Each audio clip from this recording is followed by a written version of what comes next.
कैसे हैं आप सभी बेटा। तो चलिए आइए हम लोग आज स्टार्ट करने वाले हैं क्लास 11th का थर्ड चैप्टर, जो कि हमारा है बेटा classification of element and periodicity of elements. ठीक है, तो आज हमको पूरी डीप ब्रीफ हिस्ट्री पढ़नी है किसके बारे में, पीरियोडिक टेबल के बारे में। ठीक है, चलिए बिना लेट के करते हैं वीडियो को स्टार्ट। तो सबसे पहले मैं आप लोगों को बता देता हूं बेटा कि पीरियोडिक टेबल होती क्या चीज है। सबसे पहले पीरियोडिक टेबल के बारे में चलते हैं बेटा। ठीक है, पीरियोडिक टेबल क्या है। पीरियोडिक टेबल हम किसको बोलेंगे, तो पीरियोडिक टेबल देखिए एक ऐसा टेबल होता है जिसमें हम क्या करते हैं बेटा, सिमिलर प्रॉपर्टी वाले सारे एलिमेंट्स को क्या करते हैं बेटा, एक वर्टिकल कॉलम में रखा जाता है। आपने नॉर्मली पीरियोडिक टेबल देखा ही होगा आज के डेट में। ठीक है, लेकिन इसको डेवलप होने में बहुत मेहनत लगी है बेटा, बहुत सारे रिसर्च हुए हैं, बहुत सारे साइंटिस्ट ने इस पर वर्क किया है, अपना दिमाग लगाया है, तब जाकर के आज हमको एक सुटेबल पीरियोडिक टेबल मिली है। जो पहले पीरियोडिक टेबल बनी थी उसमें बहुत सारी कमियां आती गई, जिसको नए साइंटिस्ट आए और उन्होंने फिर धीरे धीरे उन कमियों को दूर किया, उनके ड्रॉबैक्स को रिमूव करते हुए एक सोफिस्टिकेटेड पीरियोडिक टेबल आज हमारे पास जो है वो मौजूद है। टोटल एलिमेंट्स हैं 118 एलिमेंट्स का। यस, तो पीरियोडिक टेबल बेसिकली क्या है, एक ऐसा टेबल होता है पीरियोडिक टेबल जिसमें जनरली क्या करते हैं बेटा, हम सिमिलर प्रॉपर्टी वाले जितने भी एलिमेंट हैं उनको वर्टिकल कॉलम में रखते हैं, जिसको किस नाम से जाना गया है, ग्रुप के नाम से जाना जाता है वर्टिकल कॉलम को। ठीक है, और जो हॉरिजॉन्टल लाइन आप देखते हैं उसको पीरियड भी कहते हैं। यस, उसको पीरियड कहा जाता है। तो हमारे पास जितने भी सिमिलर प्रॉपर्टी वाले एलिमेंट्स होंगे वो क्या है, हमारे एक तरह से ग्रुप्ड है, उनको एक ग्रुप में रखा गया है, यानी अप टू डाउन एक वर्टिकल कॉलम में। ठीक है, वैसे ये डी सिमिलर प्रॉपर्टी वाले एलिमेंट है तो वो कैसे रखे गए हैं, हॉरिजॉन्टल लाइन पे रखे गए हैं, उसमें सारे के सारे क्या है, डिफरेंट प्रॉपर्टीज वाले एलिमेंट है। यस, बेसिक इंपॉर्टेंस क्या क्या है हमारे पीरियोडिक टेबल के, क्यों हमको ये बनाना पड़ा या क्यों हमारे साइंटिस्ट ने इसको बनाया। तो सबसे इंपॉर्टेंट बात इसकी निकल के आती है बेटा, अगर पीरियोडिक टेबल के देखें तो for the development of orderly and easier study of the elements. यानी अगर हम एक सीक्वेंस, देखिए सीधी सीधी बात करते हैं बेटा, अगर मान लीजिए आप एक शॉपकीपर के दुकान पे जाते हैं, आपको कोई भी सामान लेनी हो, आप चीजों को बहुत अच्छे से अरेंज करके रखेंगे तो आपके लिए वो बहुत ज्यादा कंफर्टेबल होता है। जैसे शॉपकीपर को आपने कुछ सामान चाहिए तो शॉपकीपर उसको क्या करता है, आसानी से पिक करके दे देता है आपको, यस और नो। लेकिन अगर वो चीजें बिखरा के रख ले, ठीक है, तो उसको खुद को अनकंफर्टेबल होगा। अगर आपको कोई सामान चाहिए होगा या आपको ही ढूंढना है, आप शॉपिंग मॉल चले जाइए, चीजें अगर इधर उधर बिखरी रहेंगी, है ना, कूड़ेदान की तरह, तो उसमें से चीजें ढूंढनी, अपनी आपको जो चाहिए वो ढूंढना होगा, तो बहुत मुश्किल का काम है। तो बेसिक क्या चीजें हो गई, एक सीक्वेंस में रख दीजिए, आपको कंफर्टेबल हो जाएगा, आप जाएंगे इजिली से, मुझे ये चाहिए करके चूज कर लीजिए और कलेक्ट करके ले आइए। यहीं की बात आती है एलिमेंट्स के बारे में। सबसे पहले तो इनको एक प्रॉपर ऑर्डर में अरेंज कर दिया गया है, इनकी प्रॉपर्टीज के बेस पे इनको ऑर्डरली अरेंज किया गया है, और इसी के कारण ये क्या हुआ बेटा, हमारी स्टडी में बहुत ज्यादा हेल्पफुल हो गया। कैसे, ये आगे हम लोग अभी इसके बारे में बात करेंगे कि कैसे हमारा पीरियोडिक टेबल हेल्पफुल रहा। दूसरी बात करते हैं बेटा, डिस्कवरी ऑफ न्यू एलिमेंट। अब एक चीज हमको पता है कि धीरे धीरे जो पीरियोडिक टेबल जो आए हैं उसमें आज भी, पहले हमारे पास कितने ही थे, अभी आज से आप 5 साल 7 साल पीछे चले जाइए कि लगभग आपको 109 एलिमेंट ही दिखेंगे पीरियोडिक टेबल में। लेकिन आज जो आता है हमारा long form of periodic table, उसमें 9 एलिमेंट की फिर से डिस्कवरी हुई है, जिसके बाद हमारा जो एलिमेंट हुआ वो कितना हुआ, 118 एलिमेंट्स जो है वो अब हमारे पीरियोडिक टेबल में हो चुके हैं। तो वो सब की चीजें किससे बेनिफिशियल हुई, किससे फायदा हुआ हमको, ये जो पीरियोडिक टेबल जो बन करके आया था, इन्हीं से हमें नए एलिमेंट या डिस्कवरी के बारे में भी एक नई आइडिया ये दे देता है हमको। ठीक है, तीसरा क्या हो गया, फिजिकल और केमिकल प्रॉपर्टी के बारे में हम बहुत अच्छे से स्टडी कर सकते हैं अगर हमारे पास एक सोफिस्टिकेटेड पीरियोडिक टेबल है तो। यस, तो एक फिजिकल और केमिकल प्रॉपर्टी अगर हमको स्टडी करनी है एलिमेंट की, तो मैंने वैसे बताया कि ग्रुप में सिमिलर प्रॉपर्टी वाले एलिमेंट रखे हैं, यानी अगर आप एक एलिमेंट की प्रॉपर्टी को अगर मतलब स्टडी कर लेते हैं तो आप ये समझ लीजिए कि उनकी बेसिक जो प्रॉपर्टीज है वो सारी की सारी आपने स्टडी कर ली एक एलिमेंट को करने के बाद ही। सोचिए, तो ये उस तरह का पीरियोडिक टेबल है वो। तो ये कुछ बेनिफिट्स हैं, है ना, कुछ इंपॉर्टेंट की पॉइंट्स हैं जो पीरियोडिक टेबल में हमारा हेल्प करते हैं।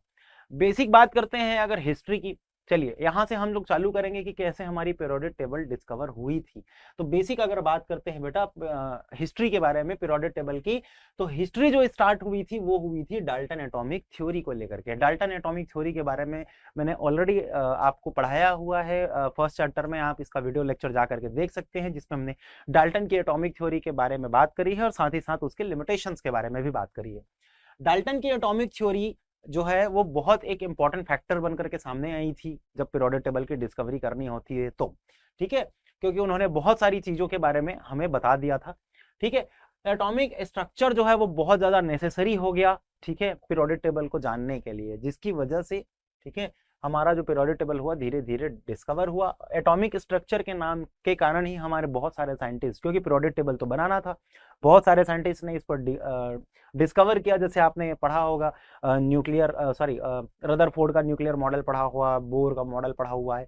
तो ये सारे किस पर बेस्ड थे? एटॉमिक स्ट्रक्चर पर बेस्ड थे। और इसी एटम के ही बारे में डाल्टन ने भी अपनी एक एटॉमिक थ्योरी प्रस्तुत करी थी। यस, याद रखिएगा 18th सेंचुरी में, है ना, बहुत सारी जो है एक्सपेरिमेंट्स जो है सामने आई, बहुत सारे केमिकल बाउंड्रीज हुए, ठीक है। और फाइनली कुछ जितने भी एक्सपेरिमेंटल डाटा आए उनके आधार पर ही क्या किया गया है बेटा? एलिमेंट्स का आइडेंटिफिकेशन किया गया है। किसके आधार पे? एक्सपेरिमेंटल डाटा के आधार पर। तो 1789 पर, ठीक है, इन द ईयर ऑफ 1789 यहां पर एक लिस्ट जारी हुई केमिकल की, ठीक है। किसको ध्यान में रखते हुए बेटा? मेन प्रॉपर्टी याद रखना, केमिकल डिसोसिएशन। किसके आधार पर ये चीजें बनाई गई है? केमिकल डिसोसिएशन के आधार पर ये चीजें बनाई गई है। केमिकल डिसोसिएशन जो कि एलिमेंट्स की एक प्रॉपर्टी हुई, ठीक है। इनको आधार मान करके इन केमिकल डेटा के बेस पर ये लिस्ट को जारी किया गया, जिसमें लगभग उस समय पर 23 एलिमेंट्स इंक्लूड थे, ठीक है। किसमें? इस लिस्ट में, ठीक है। चलिए आगे बढ़ते हैं बेटा। इसके बाद जो है धीरे धीरे एलिमेंट्स आए, तो हम चलते हैं अब डोब्रिनर की ट्रेड्स लॉ की तरफ, जिसको ऑलरेडी आप लोग ने शायद 10th क्लास में भी पढ़ा है, ठीक है। तो हमको यहाँ भी इसको पढ़ना है, ब्रीफ हिस्ट्री है, ठीक है। तो डोब्रिनर जो है, जिसका पूरा नाम है जॉन वोल्फगांग डोब्रिनर, ठीक है। 1829 में इन्होंने अपना एक स्टेटमेंट दिया था। इन्होंने जनरली किया क्या? सबसे पहले इस बात को ध्यान से समझना, इस समय पर लगभग हमारे पास 52 एलिमेंट्स, जो कि डोब्रिनर के पास उस समय पर 52 एलिमेंट्स के लगभग थे। लेकिन फिर भी हम ये डाटा नहीं बोलेंगे कि 52 एलिमेंट थे, हम ये डायरेक्ट बोल देंगे कि all the known elements at that time, यानी डोब्रिनर के टाइम पर जितने एलिमेंट थे वो सारे के सारे काउंट हो गए। यस, तो सबसे पहले डोब्रिनर ने किया क्या प्यारे बच्चों? डोब्रिनर ने सबसे पहले जितने भी एलिमेंट उस समय पर मौजूद थे, ऑल नोन एलिमेंट्स, जितने भी एलिमेंट मौजूद थे, उनको क्या किया? उनके एटॉमिक मास के इंक्रीजिंग ऑर्डर में अरेंज कर दिया, स्टेप बाय स्टेप। चलो ठीक है, सबसे पहला पॉइंट क्या लिखोगे आप लोग?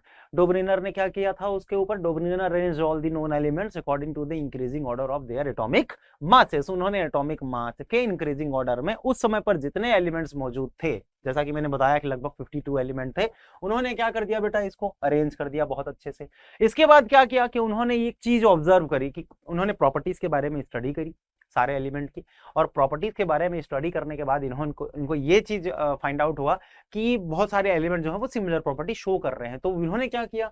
सिमिलर प्रॉपर्टी शो करने वाले एलिमेंट के 3-3 एलिमेंट के सेट बनाने चालू कर दिए, ठीक है। सिमिलर प्रॉपर्टी, जितने भी एलिमेंट सिमिलर प्रॉपर्टी शो करते हैं, उनके 3-3 एलिमेंट के एक एक सेट बनाना चालू कर दिया, ठीक है। उन्होंने इसी सेट को क्या कहा था? ट्रेड्स के नाम से। उसको सेट को क्या कहा गया? जो 3 एलिमेंट का जो सेट बनकर के आया था उसको क्या कहा गया? ट्रेड्स कहा गया, ठीक है। ये हमारे जॉन वोल्फगांग डोब्रिनर है, ठीक है।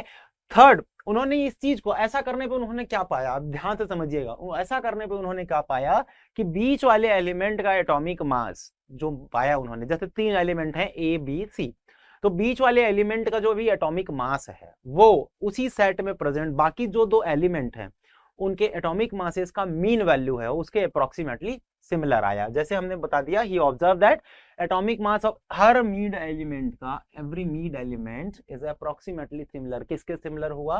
अरिथमेटिक मीन वैल्यू, यानी हम लोग मीन वैल्यू जो निकालते हैं किसके? इसी सेट में मौजूद बाकी जो 2 एलिमेंट है उनके एटॉमिक मास के मीन वैल्यू के बराबर हुआ, ठीक है। ये चीज समझ में आई बेटा? इन तीनों को इनको नोट कर लीजिएगा आप लोग, इस पोस्टुलेट को, ठीक है। चलो मैं आप लोगों को एक चीज बताता हूँ, एग्जांपल दे देते हैं, इसके एग्जांपल के साथ समझते हैं।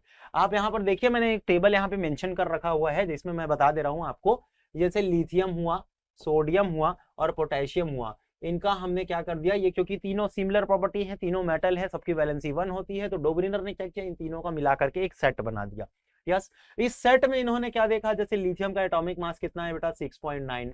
वहीं अगर पोटेशियम का मास देखो तो 39.1। अब इनका अगर मीन वैल्यू निकालते हैं तो कितना आ जाएगा बेटा? ये टोटल आ जाएगा 46। यस, ये आ जाएगा आपका 46.0। अब टोटल नंबर कितने हैं? 2, तो ये मीन वैल्यू कितना निकल के आ गया? 23। और जैसा कि आप देख सकते हैं सोडियम का वैल्यू कितना होता है? सोडियम का जो एटॉमिक मास है वो कितना है? 23 है। तो इस तरीके से उन्होंने क्या किए? देखिए, सिमिलर प्रॉपर्टी शो करने वाले एलिमेंट के इस तरीके से सेट बना दिए, और इस तरीके से सेट बनाए तो उन्होंने क्या पाया कि जो बीच वाले एलिमेंट का एटॉमिक मास है वो अप्रोक्सीमेटली सिमिलर है किसके, उसी सेट में प्रेजेंट इन जो दो एलिमेंट हैं, उसी सेट में प्रेजेंट दो एलिमेंट के एटॉमिक मासेस के मीन वैल्यू के बराबर ही ये अप्रोक्सीमेटली इनको देखने को मिला। लेकिन डोबनिनर भाई साहब यहाँ पर भी कामयाब नहीं हो पाए बहुत अच्छे से। क्यों नहीं हो पाए प्यारे बच्चों? क्योंकि ये जो इन्होंने जो ट्रेड्स लॉ दिया था, डोबनिनर ट्रेड्स, वो केवल और केवल क्या था, कुछ लिमिटेड एलिमेंट्स के लिए था, कुछ लिमिटेड सेट के लिए था। बाकी जगह पे उनकी वैल्यूज उतनी नहीं आ रही है, यानी अगर जो अप्रोक्सीमेटली आना चाहिए उससे बहुत ज्यादा डिफरेंस आ रहा है। ठीक है, जिसकी वजह से क्या हुआ कि ये आगे डेवलप नहीं हो पाया। एलिमेंट ओनली, देखो क्या लिखा हुआ है, Dobereiner triad was only limited for new element, sorry few elements and it could be impossible arrange the element। अच्छा मान लीजिए एक चीज और देखिए, इसमें एक और चीज बहुत खूबसूरत मेंशन की गई है, क्या कि मान लीजिए आने वाला, अभी मान लीजिए हमारे पास कितने एलिमेंट थे, 52 एलिमेंट थे, इसका सेट बनाया, हालांकि इसका भी कुछ ही सेट तक इसका वैल्यू ठीक ठाक आ रहा है, लेकिन आगे के सेट में हमने देखा तो डिफरेंस बहुत ज्यादा जा रहा है वैल्यू का। ठीक है, जो मतलब एटॉमिक मास होना कितना चाहिए, 23 होना चाहिए, है ना, जो एक्सपेरिमेंटल मिला है 23 होना चाहिए, लेकिन हो कितना रहा है, वो 25 पहुंच जाता है। उसको तो अप्रोक्सीमेटली सिमिलर नहीं मान सकते। तो आगे के सेट में कुछ ये भी प्रॉब्लम्स देखने को मिली। और साथ ही साथ क्या हुआ कि अगर मान लीजिए उसी टाइम पर उन्होंने, उनके पास 52 एलिमेंट थे तो उन्होंने वो चीज कर ली, लेकिन अगर मान लीजिए एक नया एलिमेंट डिस्कवर हो गया तो वो ट्रेड्स लॉ के लिए क्या हो गया, वो ट्रेड्स लॉ के अगेंस्ट चला गया, क्योंकि उसकी प्रॉपर्टी अब डिफरेंट मिल रही है, तो वो इसमें मेंशन ही नहीं हो सकता ना बिल्कुल किसी भी तरह से। तो जो नए डिस्कवर्ड एलिमेंट है उनके लिए ये क्या था, लिमिटेड था। ठीक है प्यारे बच्चों, इसका आप चाहो तो एक स्क्रीनशॉट ले सकते हैं। ठीक है,